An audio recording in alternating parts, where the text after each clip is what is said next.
Om Sahana Vavatu Sahanao Bhunaktu Sahavidyan Karavavahai Tejasvinavadhitamastu ma Vidvishavahai. Om Shanti Shanti Shanti. Om. Welcome back to our webcast of classes on Shankaracharya's Atma Bodha, self-knowledge.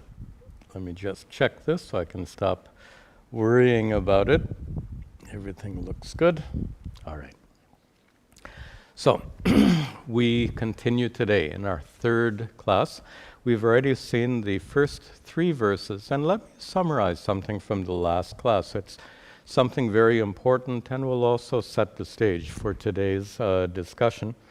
In our last class, we had already established that self-knowledge, Atma Bodha, is crucial because your true nature is already Satchidananda Atma. Your true nature is already consciousness that's unborn, uncreated, boundaryless, limitless, vast, full and complete. As I said last week, the rishis said, Tat Tvamasi, you are that, you already are that. You will not become that. Then what is the purpose of Vedanta? Turns out that your true nature is present right now. Very important point I made at the end of the last class. I think at the end. Your true nature is immediately present right now in this experience as consciousness. You know that you're conscious of what's happening right now. You see me, you hear me, you see other things around in your room, etc. That consciousness is your true nature. Problem is, you don't recognize that consciousness, which is you, you don't recognize it as what it truly is, as being that so-called inner divinity, full, complete, unborn, limitless, vast, etc. That, as we discussed in the last class, there's as though a veil of ignorance that covers or obscures, partially obscures your true nature, partially because you know you're conscious, but partially because you don't know the true nature of that consciousness. So we require the teachings of Vedanta to remove that veil of ignorance. So the problem then, to use my guru's language, is one, the problem is self-non-recognition. You fail to recognize the true nature of your own essential consciousness, and because of that ignorance, you suffer. Remember, all of these teachings are not to pursue some kind of philosophical wisdom. All of these teachings are to solve the problem of suffering. You suffer due to failure to recognize your true divine nature, if I can use that expression. And if the problem is ignorance, the solution is knowledge, jnana. And that led to a very important discussion. I'd like to just recap at the end of the last class. So if the problem is jnana, knowledge, then what is the role of bhakti, devotion, dhyana, meditation, and karma yoga in this spiritual path? And we differentiated very carefully in the last class. We differentiated between a primary means and a secondary means. Knowledge removes ignorance, but not without bhakti, dhyana, meditation, and karma yoga. Remember the metaphor we used, cooking rice. Fire cooks rice, but not without water and pot and other things. So we then recognize the importance of all of these sadhanas. Very often, in our last class, we talked about the 4 so-called sadhanas: jnana yoga, bhakti yoga, devotion, dhyana yoga, meditation, karma yoga. Please be clear that we're not saying jnana yoga is best. I saw a comment where someone thought, oh, this is a little bit elitist because Swamiji is suggesting jnana yoga is best. I didn't say that, and it's clearly not the case. Go back to cooking the rice. Is fire best? Is fire better than pot or water? The point we made so clearly in our last class is that pot, water, and fire are all equally necessary. If they're all equally necessary, how can you say one is better than the others? It's not a matter that one is better or one is best. They are all necessary. It's a nice philosophical term. It is,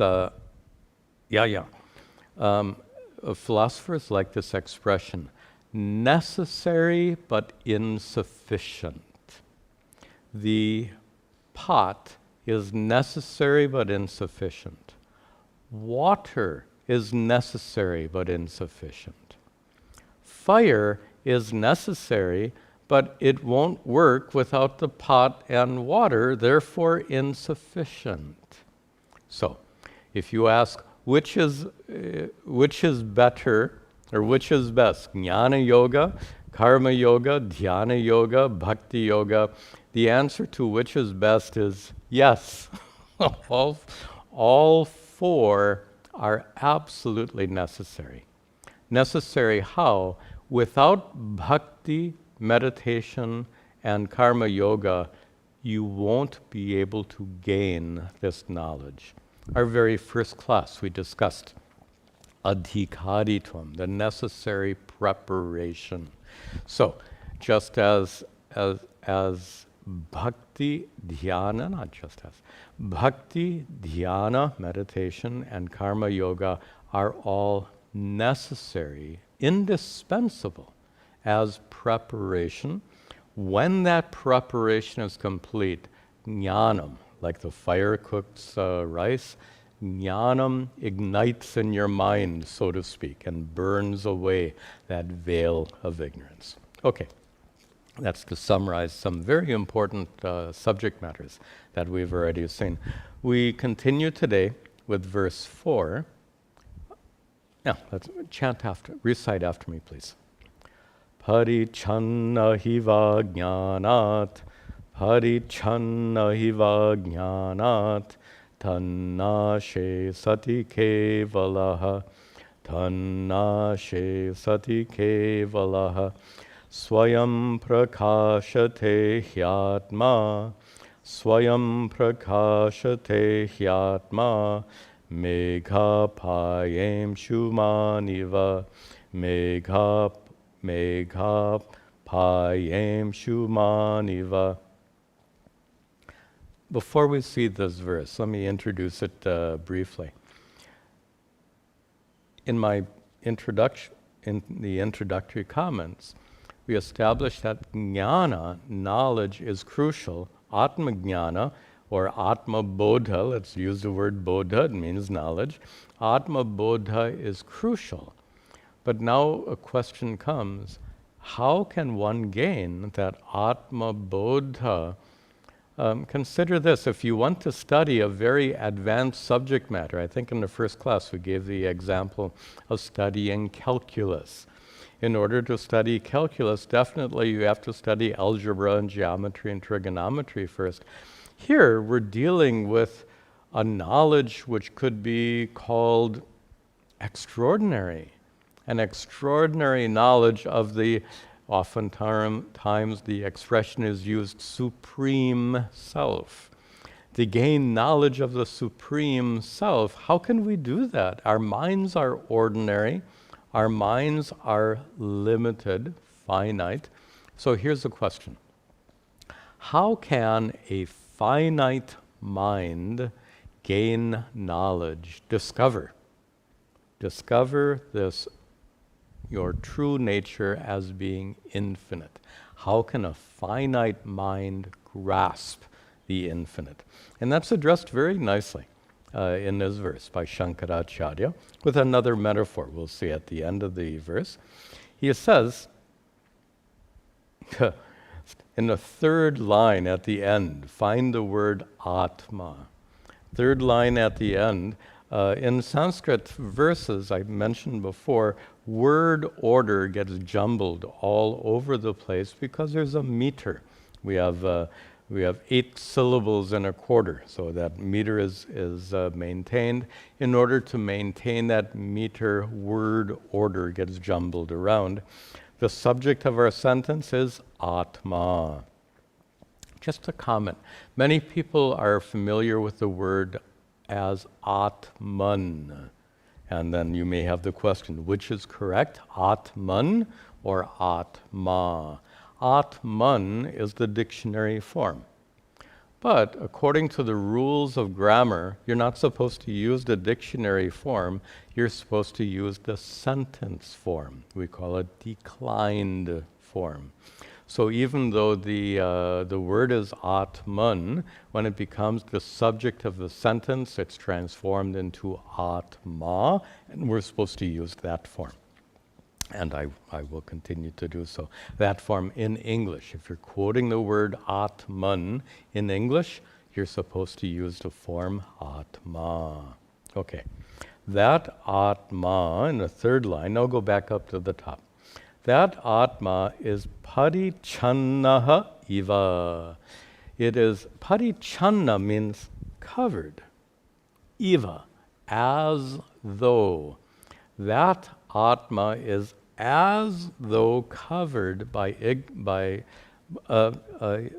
ajnanat, due to ignorance. Jnana, ignorance. Jnana, knowledge. Ajnana, ignorance. Ajnanat, due to ignorance. Due to ignorance, due to that so-called veil of ignorance, Atma is parichannaha, covered, iva, as though.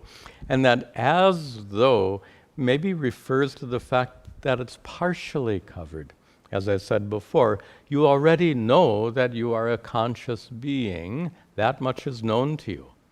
But the full divine nature of the consciousness that you are, that is not known. That portion is covered, as it were. So, parichannaha iva, Atma is as though covered, ajnanat, due to ignorance, that veil of ignorance. But tannashe, breaking apart the words, tat nashe sati, nashe sati, when that ignorance is removed, tannashe sati, when that ignorance is removed, like when the veil of ignorance is removed, or you can imagine a veil covering a woman's face.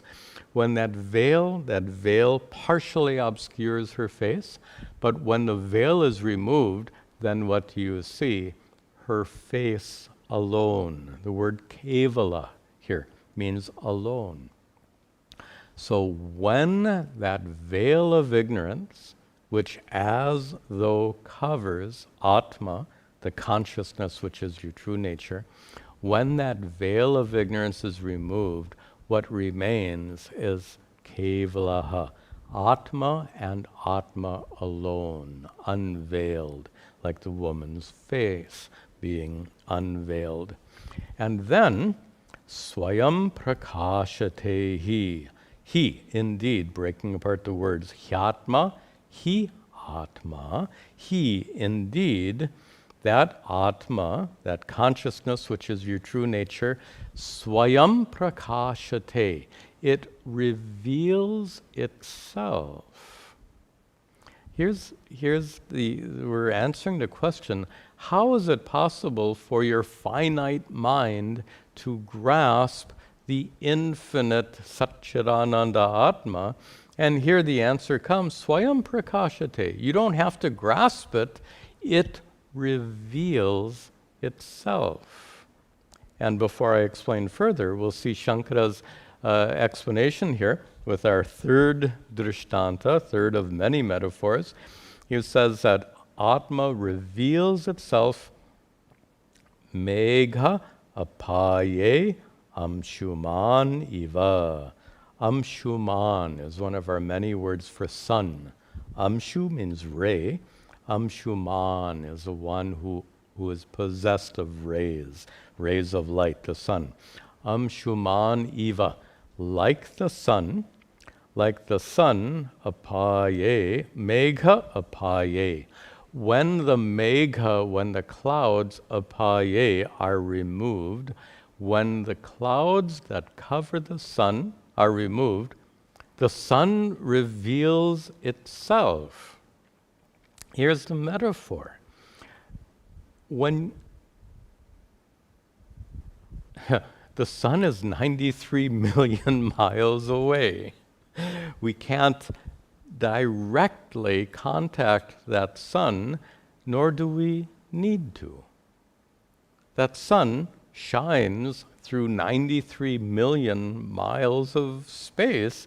It reveals itself. Swayam prakashate. But that sun, on many days, including today happens to be a cloudy morning, so when the sun is covered by clouds, it is not apparent. When the clouds are removed, the sun reveals itself. You can imagine what that cloud represents. Just as the prior metaphor of the veil of ignorance, here we have ignorance described in the form of a cloud. When the clouds of ignorance are removed, your true nature as Satchidananda Atma reveals itself. The sun is 93 million miles away. That's not a problem because the sun reveals itself. Your consciousness is vast, limitless, all-pervasive. Doesn't make it unattainable in any way whatsoever. Why? It reveals itself like the sun. Now there's a really significant application of this particular metaphor.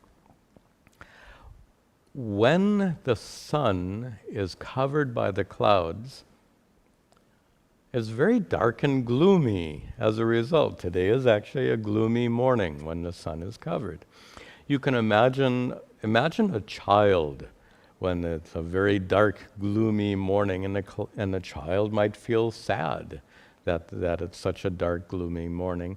And then when the clouds go away, the sun shines brightly, and the child becomes happy. The child is affected by the presence or absence of those clouds. As a grown adult, you know one thing about clouds and sun. You know very well that even when the clouds cover the sun, you know the sun goes on shining. In fact, you know that the sun isn't affected at all by those clouds. The sun shines regardless if the clouds cover it or not. So the child might be upset because it's so dark and gloomy, but as an adult, you know that the clouds will go away and the sun will shine again. Now, this is an application of this metaphor, and a very important one. Here, we'll reinterpret the metaphor slightly, so that clouds, instead of representing ignorance, let the clouds represent sadness. You know all about sadness. We're all experts in sadness.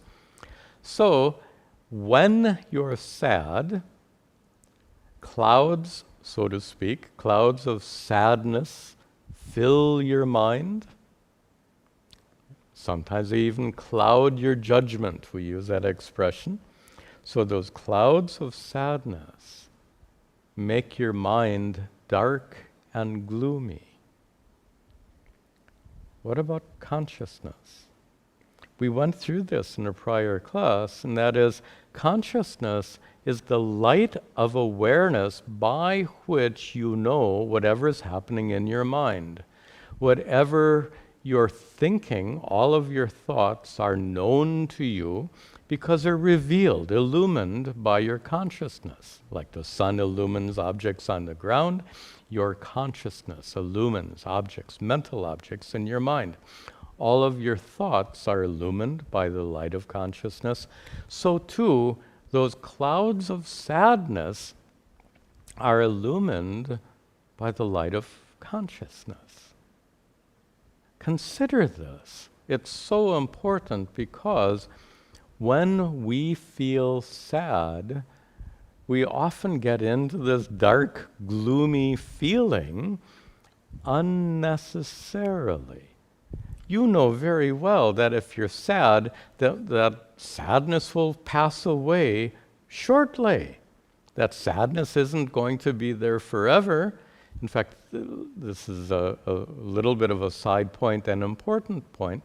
The difference between sadness and depression, sadness you know very well, depression has an additional feeling where you feel you're sad and you will always be sad. The sadness that you feel right now is part of your true nature and will always be there as long as you live. That's how it feels to be depressed.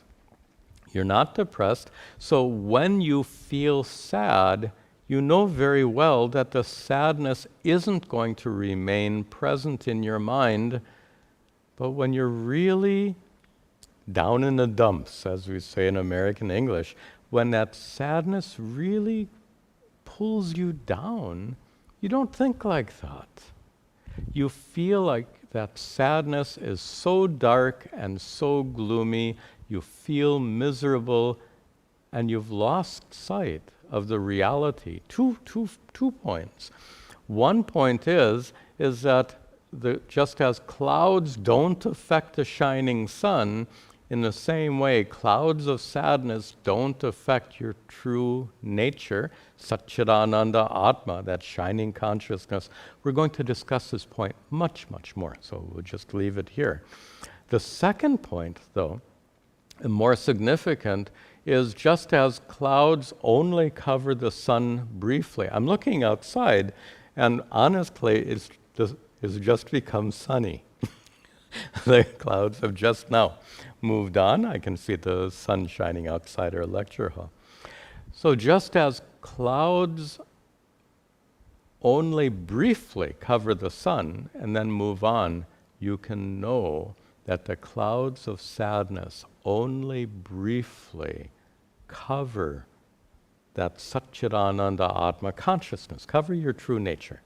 And those clouds of sadness also will soon drift away. The point is that the clouds are transient. Why should we take them so seriously? The child might do so, but we're not children. So the take-home point here is the next time you're sad, these are two very important points to reflect on. One is, does that sadness truly affect the consciousness which is your true nature, the consciousness which reveals the presence of those clouds of sadness? And that's a topic we're going to be discussing much, much more. One point to reflect on when you're sad.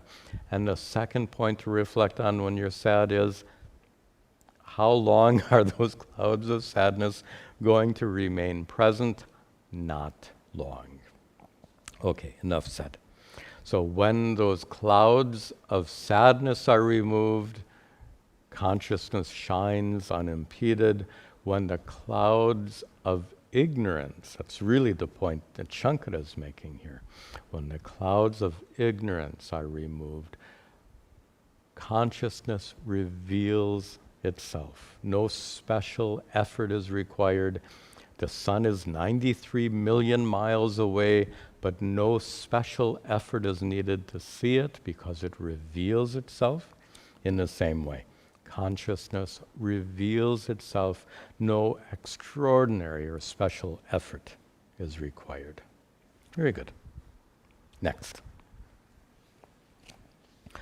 Ajnana kalusham jivam, ajnana kalusham jivam, jnana bhyasad vinirmalam, jnanabhyasad vinirmalam kritva jnanam swayam nashyet kritva jnanam swayam nashyet jalam katakare nuvata jalam katakare nuvata. Very famous Drishtanta comes at the end of this verse. So go back to the prior verse. When those clouds of sadness are present in your mind, how to handle that? And some people have this very odd quasi-Vedantic solution. And the quasi-Vedantic solution is this. You have to remind yourself that you are Satchidananda Atma. Or some people will take this, one of our 4 Mahavakyas, Aham Brahmasmi, I am Brahman. So someone might think that, if those clouds of sadness are present, I should go on reminding myself, Aham Brahmasmi, Aham Brahmasmi, Aham Brahmasmi, to go on reminding yourself that you're Brahman. So the question is, what is the best way to handle those clouds of sadness? Do you have to use Vedantic teachings, like Aham Brahmasmi, to push the clouds of sadness out from your mind? This is quite an interesting topic. Clouds of sadness in your mind are kind of normal. Sad things happen in life. We feel sad. Should we make an enemy of that very normal sadness? Sadness is not your enemy. It's something normal. It's not even something threatening, and that's what we're going to see here. Just to reflect on that prior verse, when the clouds cover the sun goes on shining just the same, and you know that fact. Here we're coming back to the importance of knowledge, the importance of recognizing your true nature. And that's what Shankara is discussing here. He says that the jivam, the individual person, who is ajnana kalusham, who is kalusha, who is tainted ajnana, by ignorance, tainted by ignorance, covered by that veil of ignorance. So jivam, the individual person who is ajnana kalusham, covered by that veil of ignorance, tainted by ignorance. What about that person? Jnana abhyasat. Due to the abhyasa, the exercise of jnana. Exercise meaning function. Abhyasa means can mean repetition, can mean exercise. It's the function. Jnana abhyasa. Due to the exercise of jnana, the function of exercise, that jivam, that individual person who previously was ajnana kalusham, tainted by ignorance, what happens to that individual person due to the exercise or function of jnana, knowledge? For that person, vinirmalam kritva. You have to combine that word in the third line. That person, vinirmalam, absolutely pure, kritva, having become absolutely pure. When that, and here there's a different metaphor coming. Maybe we'll leave the veil of ignorance behind and use the metaphor that Shankara is giving here, the impurity of ignorance. When that impurity of ignorance is removed through the function of knowledge. After all, knowledge removes ignorance, knowledge destroys ignorance. So when the impurity of ignorance is removed through the exercise, through the function of knowledge, then that jivam, that person who was previously tainted by ignorance, that person becomes vinirmalam, absolutely purified. Now, here comes the very interesting point. That much as what we've just discussed makes perfect sense. It's a new metaphor coming, however. So he says in the third line, so after knowledge removes ignorance, then jnanam swayam, then knowledge itself nashyate, gets removed. After knowledge removes ignorance, then that knowledge itself goes away. And I'll give the metaphor now, and then we'll get into the details here. There's some very important teachings, but let's see his metaphor.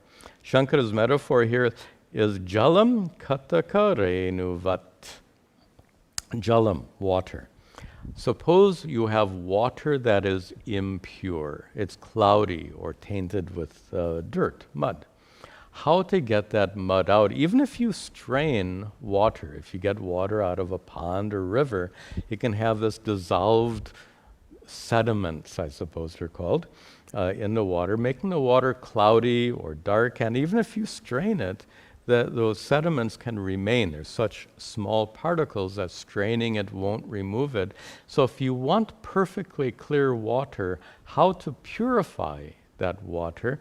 Well, in ancient times, there was a tree called kataka, and that kataka tree had a certain fruit with a nut in it. So the nut of the kataka tree, that nut would be ground into a powder. Renu means powder. Kataka renu is the dust or ground up nut of the kataka tree. When that dust, that ground up nut, would be put into the water, and you stir up that water, the impurities in the water would bind to the ground up nut, and then the nut particles would settle to the bottom of the vessel. Very interesting. They knew all of this in ancient times. They would add this ground nut, and the ground nut would attract all the impurities from the water, and then the ground nut would settle to the bottom of the vessel. So here's a metaphor. The introduction of the ground nut removed the impurities of the water, and then step 2, the ground nut with the associated impurities would then settle to the bottom of the container. This is a metaphor for how knowledge solves the problem of ignorance. Here we're referring to knowledge in the form of a thought. Knowledge in the form of a thought, we use the word vritti for thought.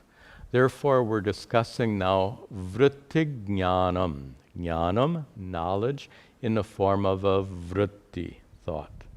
That knowledge in the form of a thought is what's required to remove ignorance. After all, ignorance is in your mind.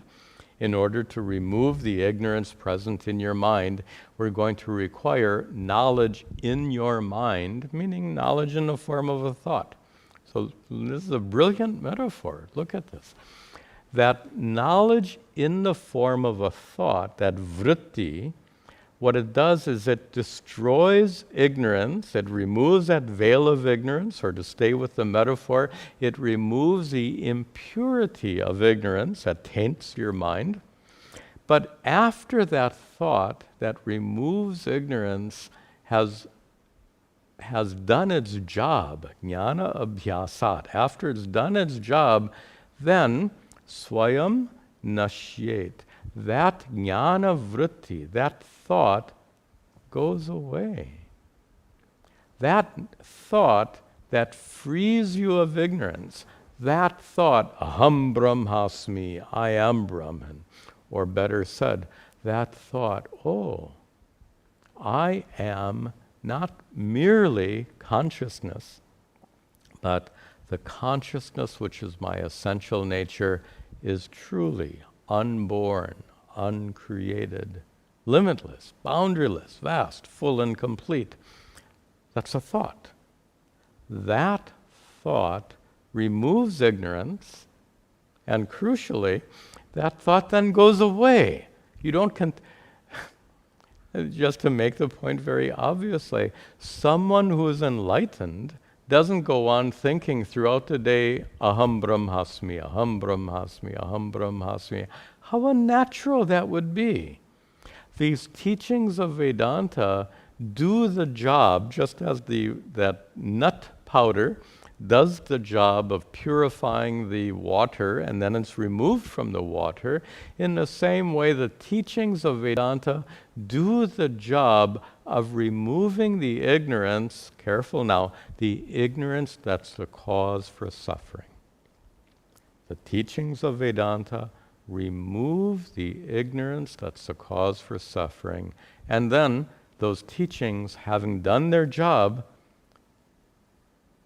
they go away. They go away in the sense that the thought, the knowledge in the form of a thought, the vritti-jnanam, removes the veil of ignorance, removes the impurity of ignorance, and then goes away. There's no need to go on reminding yourself, I am Satchidananda Atma, I am Satchidananda Atma. Utterly unnecessary.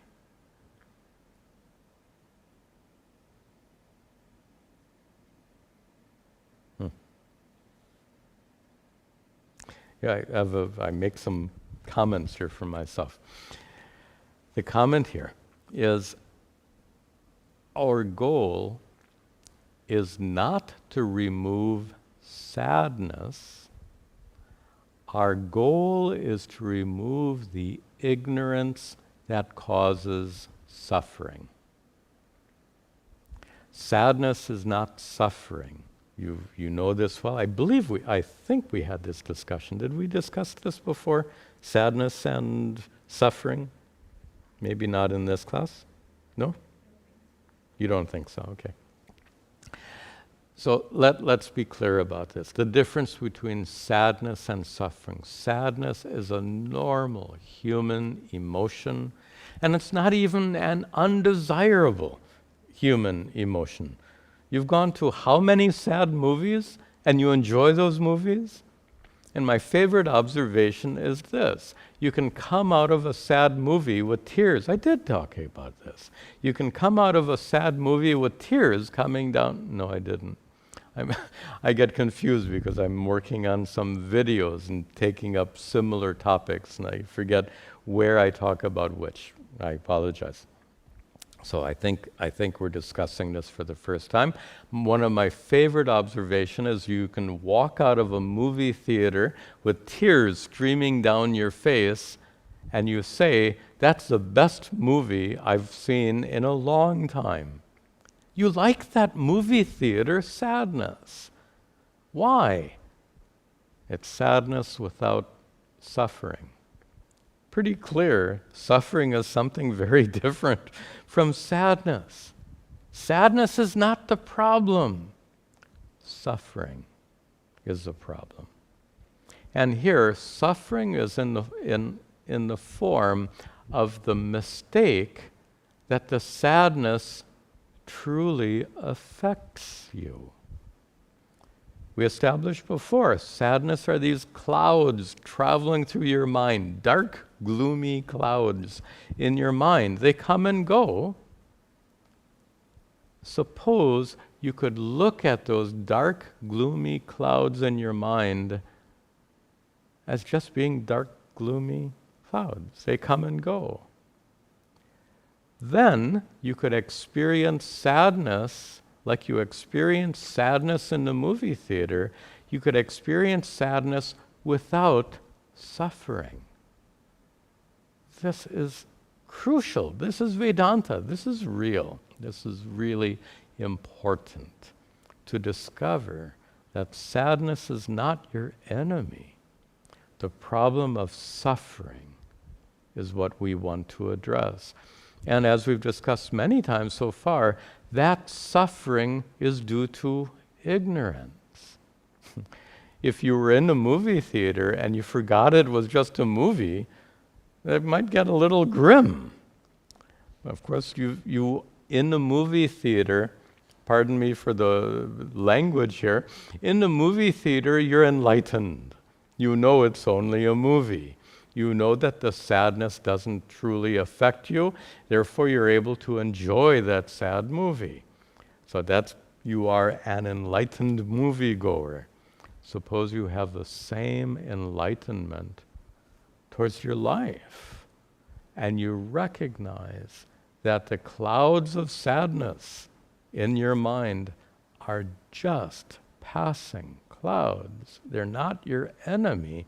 With this understanding, with this knowledge, with this enlightenment, you can have sadness free from suffering. The purpose of Vedanta in general, and the purpose of this particular jnana, knowledge, we said jnana vritti, that thought in the form of knowledge. The purpose of that jnana vritti is not to remove sadness. The purpose is to remove the ignorance that causes suffering. Like going back to the prior metaphor, the child who sees the gloomy sky, if you could teach the child, if the child is old enough to understand, that the sun is just covered temporarily by the sun, and the shining sun will soon re-emerge as the clouds pass away. With that little bit of knowledge, you could remove the child's gloominess over the dark day. This points out the power of knowledge, not to remove sadness, the power of knowledge to remove suffering. And that is the goal. Okay, one more verse. Samsara swapnatulyo hi, samsara swapnatulyo hi, ragadveshadi sankulaha, ragadveshadi sankulaha, swakale satyavadbhati, swakale satyavadbhati, prabodhe satya sadbhavet, prabodhe satya sadbhavet. Good. Here in our text, we actually have a transitional point. The first 8 verses of the text are introduction. But of those first 8 verses, we've just finished 5, the first 5 verses are focused on the individual person. The next 3 verses shift perspective and look out into the world. Let me explain. The teachings of Vedanta can be broken up into 2 groups. There are teachings which are a matter of self-inquiry, where you turn your attention within to understand your true nature, the true nature of consciousness. So that describes one major aspect of Vedantic teachings, are those which are concerned with an inward-turned inquiry. But then, there are a lot of Vedantic teachings in which our attention is not turned inwards, but outwards into the world. We want to understand not only our true nature, but we also want to understand the nature of the world in a Vedantic sense, not in the sense of science. Science understands the world for the sake of understanding the world better, to improve the quality of our lives. That's not what we're talking about here. We need to understand the world in a Vedantic sense for a very different reason, a very important reason. Here's the point. If the world is as real as you, that's a little technical. We're not quite ready for that, so let me rephrase it. Can the world really threaten you? we gave before the example of the clouds covering the sun. The clouds don't affect the sun. And what we want to see, and what the next 3 verses are going to introduce, is the fact that the world is not as real as it seems, insofar as the world can't really threaten you. The world can't really affect you. Just as the clouds don't really affect the sun, in the same way, and we've said already, the clouds of sadness in your mind don't truly affect your consciousness. Clouds in your mind are part of the world. Your body is part of the world. Your mind is part of the world. The clouds of sadness in your mind is part of the world. Excuse me.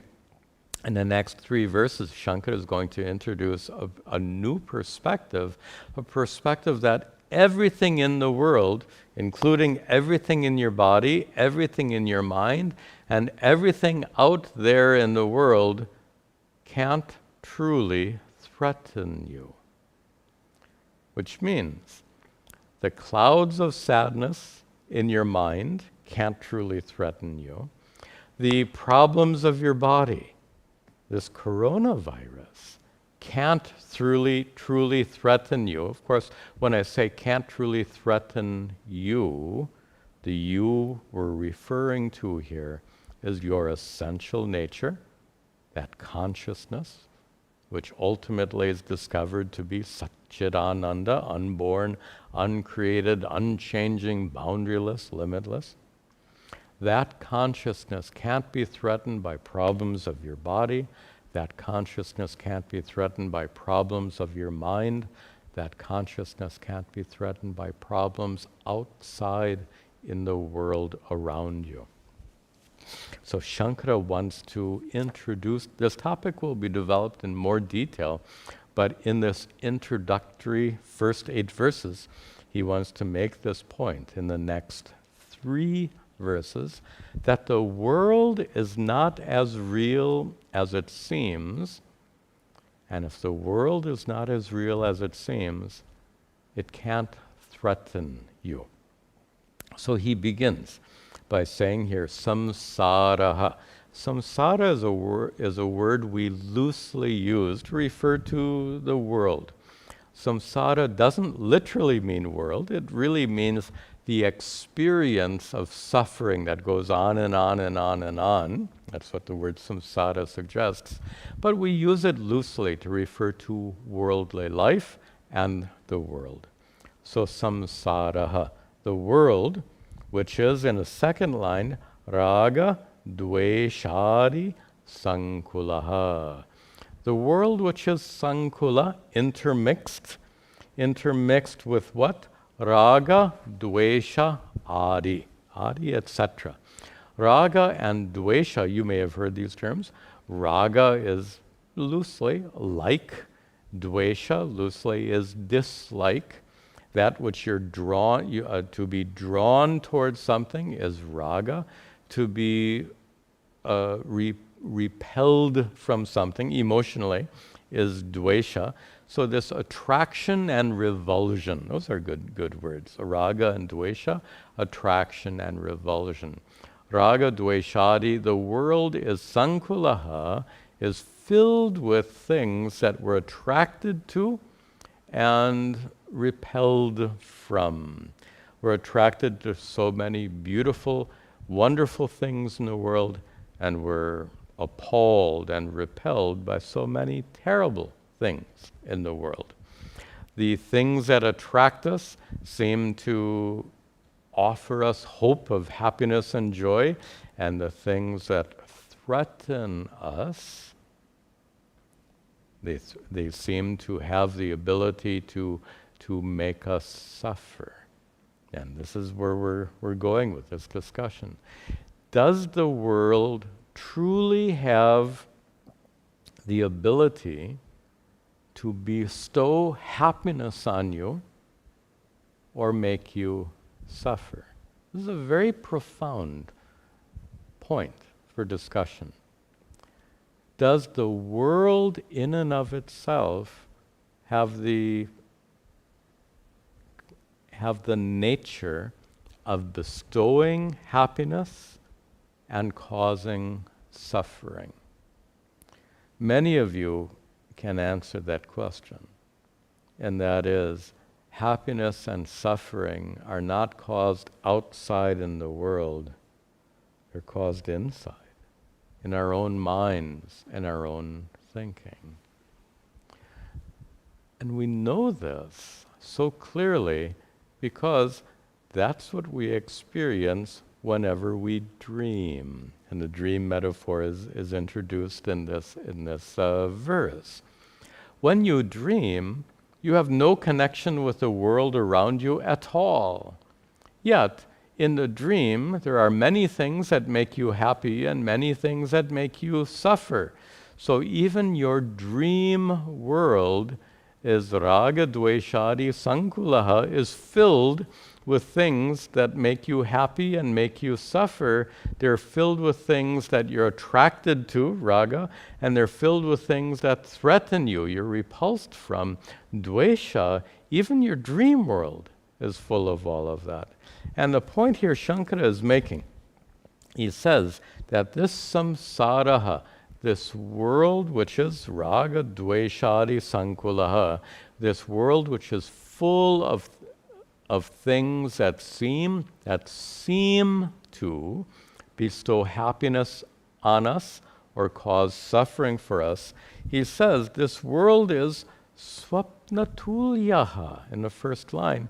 Indeed, this world is like a dream. Please be careful. Shankara didn't say and doesn't say the world is a dream, a common misunderstanding of Advaita Vedanta. Shankara doesn't say the world is a dream. He says swapna tulyaha, tulya, like, equivalent to. The world is like a dream. And the point is, just as you experience happiness and suffering in a dream, in the same way you experience happiness and suffering in the world. And the point of the metaphor is this. In a dream, it's so obvious that happiness and sadness, or happiness and suffering, are internal, due to the nature of your mind, the function of your mind.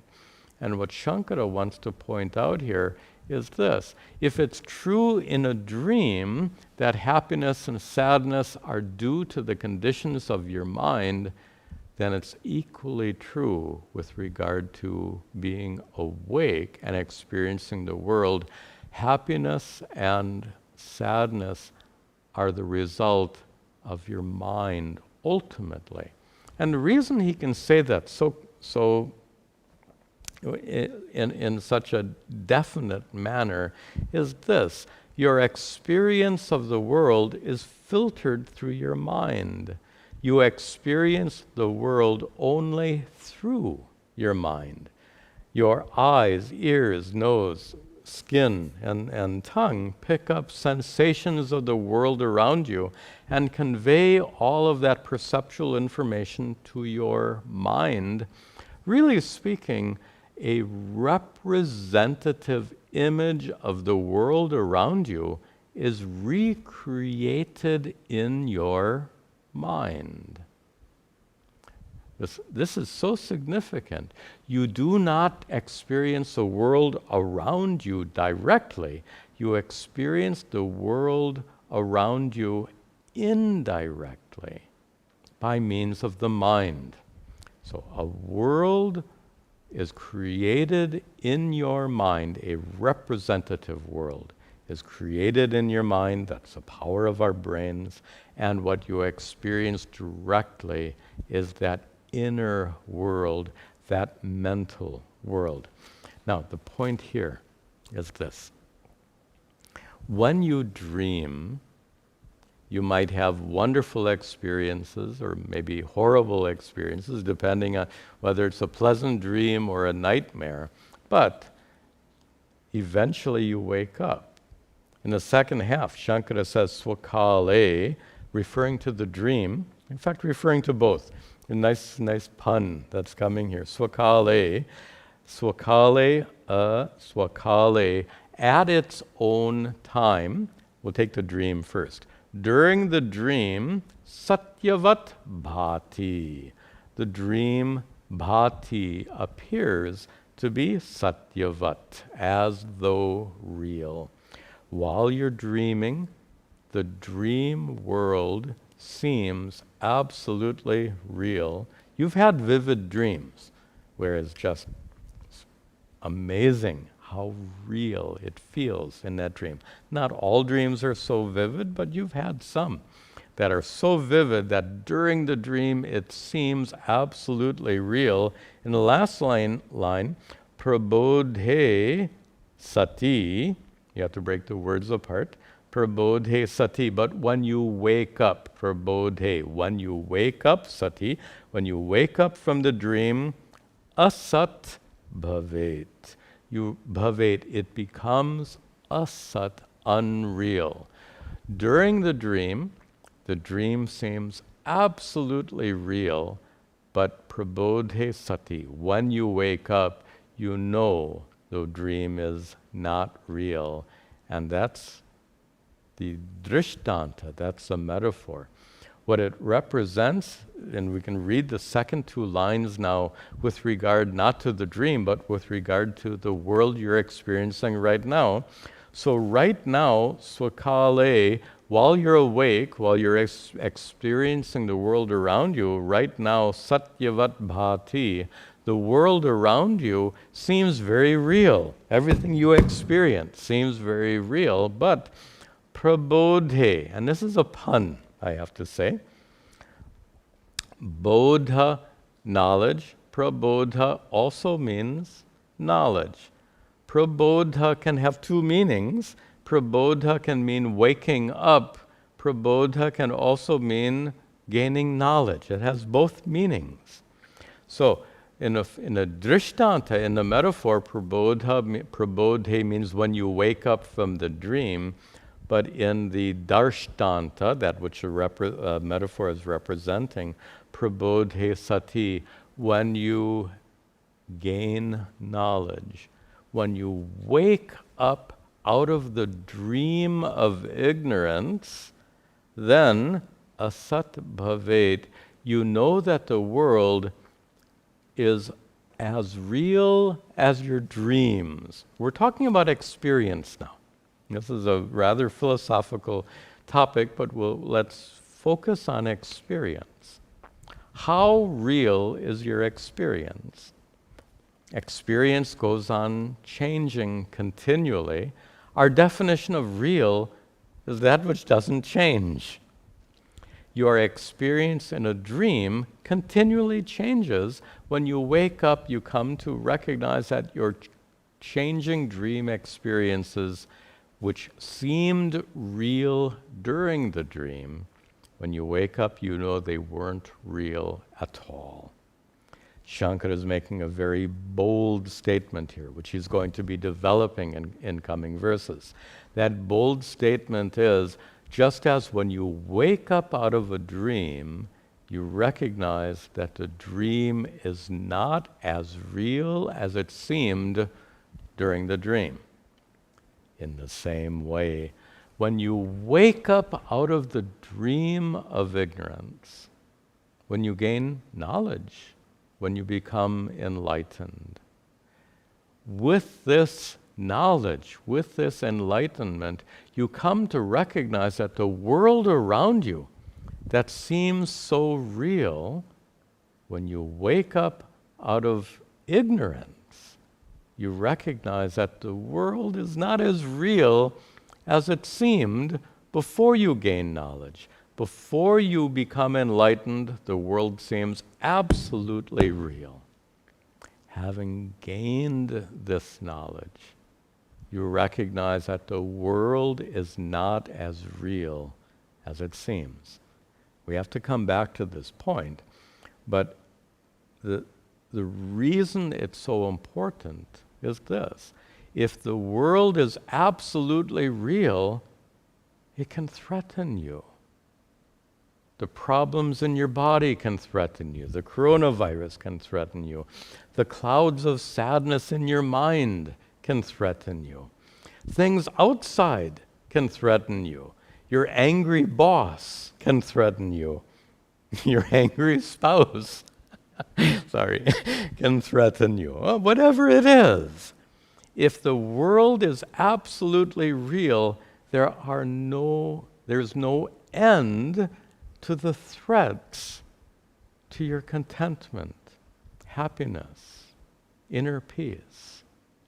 But if you can wake up from the dream of ignorance and recognize that the world is not as real as it seems, you can come to understand that there's nothing out there in the world, nothing in your mind, and nothing in your body that can truly threaten your well-being, can threaten your contentment and inner peace.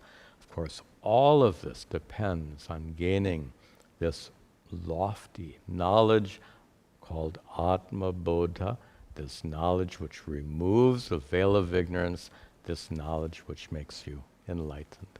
We'll come back to this point in the next class. Om Sarve Bhavantu Sukhinah Sarve Santu Niramayaha Sarve Bhadrani Pashyantu Ma Kaschad Dukkha Bhag Bhavet Asato Ma Satgamaya Tamaso Ma Jyotirgamaya Mrityor Ma Amritangamaya Om Shanti Shanti Shanti Om Tat Sat.